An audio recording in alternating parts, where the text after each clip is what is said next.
வசம்பு இது எல்லா நாட்டு மருந்து கடைகள்லயும் கிடைக்கும். எப்பேற்பட்ட கொடிய விஷத்தன்மை இருந்தா கூட அதை இது போக்கக்கூடியது. யாராவது விஷம் குடிச்சிட்டாங்கன்னா உடனே 2-3 ஸ்பூன் வசம்ப கொடுத்தீங்கன்னா உள்ள இருக்கிற விஷம் முழுக்க வெளியே வந்துடும். இது வசம்போட ஒரு அருமையான மருத்துவ குணம்.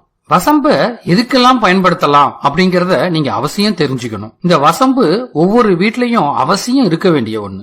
அலர்ஜி இருந்ததுன்னா வசம்ப கொஞ்சம் வெந்தயத்தோட நல்லா ஊற வச்சு விழுதா அரைச்சுக்கணும். இத சாப்பிட்டு வந்தாலே போதும், அலர்ஜி போயிடும். நரம்பு தளர்ச்சி இருந்ததுன்னா வசம்போட கொஞ்சம் கருப்படியை வச்சு பொடி செஞ்சு காலையிலயும் மாலையிலயும் சாப்பிட்டுட்டு வரலாம். வயிற்று வலி பிரச்சனைய போக்குறதுக்கு வசம்ப நல்லா தண்ணியில ஊற வச்சு அரைச்சுக்கணும். துவையல் மாதிரி அரைச்சுக்கணும். அத தேன்ல கலந்து தினமும் 3 வேளை 5 கிராம் அளவுக்கு சாப்பிட்டு வந்தாலே போதும், வயிற்று வலி குணமாயிடும். குழந்தைங்க பெரியவங்க எல்லாரும் சாப்பிடலாம்.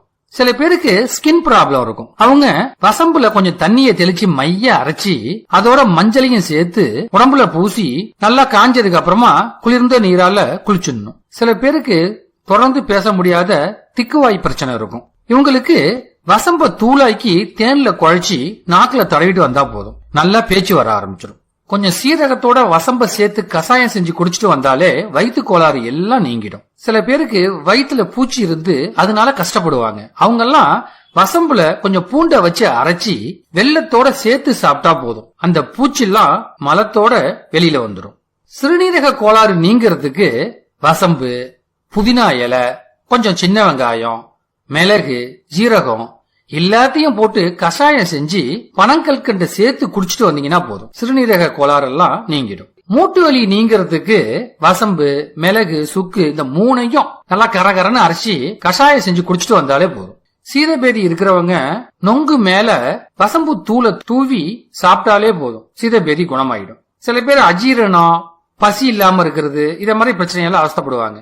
இவங்க வசம்பு தூளையும் சீரகத்தையும் சமமா கலந்து தண்ணியில கொதிக்க வச்சு இந்த தண்ணியை குடிச்சிட்டு வந்தாலே போதும். ஞாபக சக்தியை அதிகரிக்கிறதுக்கு வசம்போட வல்லாரைய வச்சு அரைச்சி தேன்ல சேர்த்து சாப்பிட்டு வரணும்.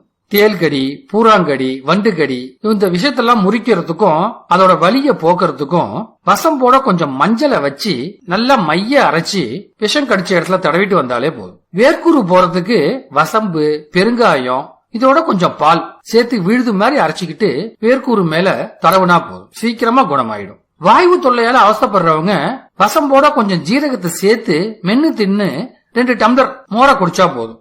பெண்களுக்கு மாதவிடாய் கோளாறு ஒழுங்குபடுறதுக்கு செவ்வாழை பழத்தோட கொஞ்சம் வசம்பு தூளை சேர்த்து சாப்பிட்டு வந்தாலே போதும். முக்கியமான விஷயம் என்னன்னா வசம்ப அதிகமாலாம் உடம்புக்கு எடுத்துக்க கூடாது. அதே மாதிரி நீண்ட காலத்துக்கு தொடர்ந்து வசம்ப சாப்பிடவும் கூடாது. அத மாதிரி செஞ்சீங்கன்னு வச்சுங்களேன், கடுமையான வாந்தி, வயிற்று குமட்டல் இதெல்லாம் வந்துடும். Download Moj. Download Moj. Download Moj.